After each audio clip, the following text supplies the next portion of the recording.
Fable III, I play Sabine. I am Sabine, elder of the Dweller tribe. This is my first experience voicing a video game. So what drew me to it was the team, how committed they are, how well organized everything is, and how beautiful the game is.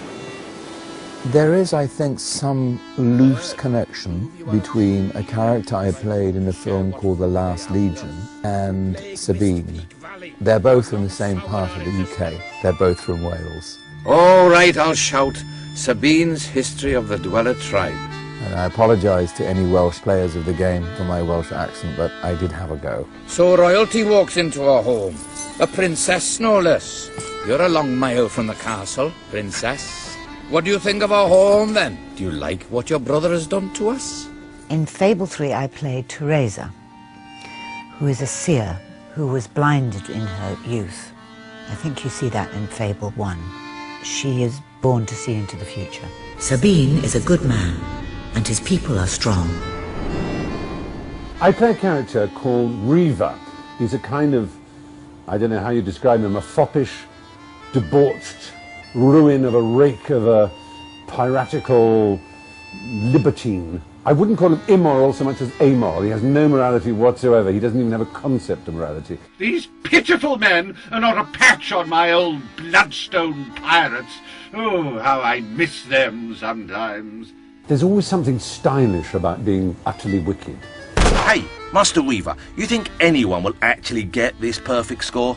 No need to get restless, sweetheart. Barry Hatch is here to take care of you. Fancy a quick jig? Reva will prove your most valuable asset. The character I play in Fable III is Logan, who is the King of Albion. This is my Albion. Its people will do as I say, or they will die. Its future will be as I decree, or it will end. It's my first time playing a video game character, and it's really interesting because it's another sort of form of storytelling. What are you doing here? The war room is no place for a child.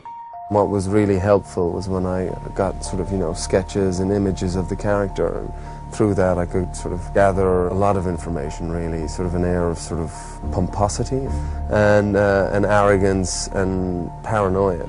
Take my sister and her friend to the throne room. We shall settle this matter officially. When Logan started to behave so appallingly, I told myself he wanted to prove his strength by seeing off a few agitators. In Fable III, I play a character called Elliot, who's the female hero's kind of love interest, potentially. To force an entire kingdom to live in fear, that's true tyranny. He's a very genuine, kind man who is kind of the moral barometer for the female hero. Not a great fighter, pretty useless, and gets in a lot of trouble. All hail the Queen of Albion! I play a character called Sir Walter Beck, who's the kind of typical right-hand man of the monarch. Oh, balls to you all. He's loyal, he's honest, he's a hard fighter. Ha-ha! You only went and broke it. Look at that. Am I a great teacher or what? He's everything that a king would want, just here. Blocked! Stick that up Logan's pipe and smoke it. In Fable III, I am playing the part of Ben Finn, who is a sort of rapscallion, soldier-cum-adventurer who, had a difficult life. He grew up on the wrong side of the tracks, didn't really want to. He's always been quite a moral guy. He's always been kind of wanted to do the right thing, but he was just dragged back into criminality again and again. But eventually, he joined the Royal Albion Army and sort of became this sort of, the guy he wanted to be. Ow! It's like being hit by a frozen sock!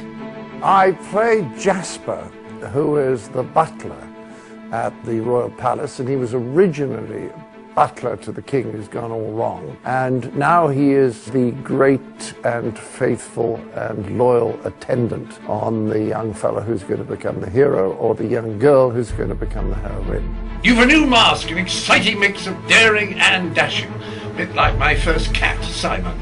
I think people often wonder whether an actor is using himself in a character, and I think the answer is, to some extent, he has to.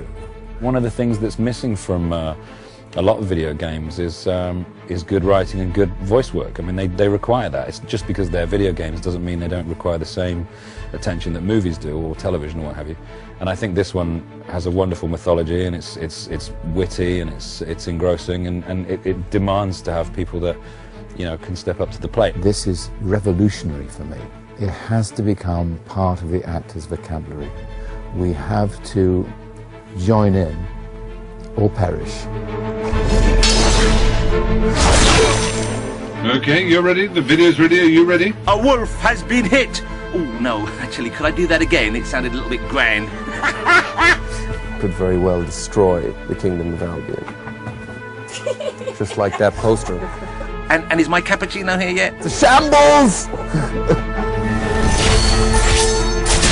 My advice to anyone who wants to play this game and win and overthrow Logan and be a good leader is to be yourself. Don't try and second guess. Don't try and think, oh, I wonder if the game wants me to do this or the game wants... It's not about that. It's about you, the player.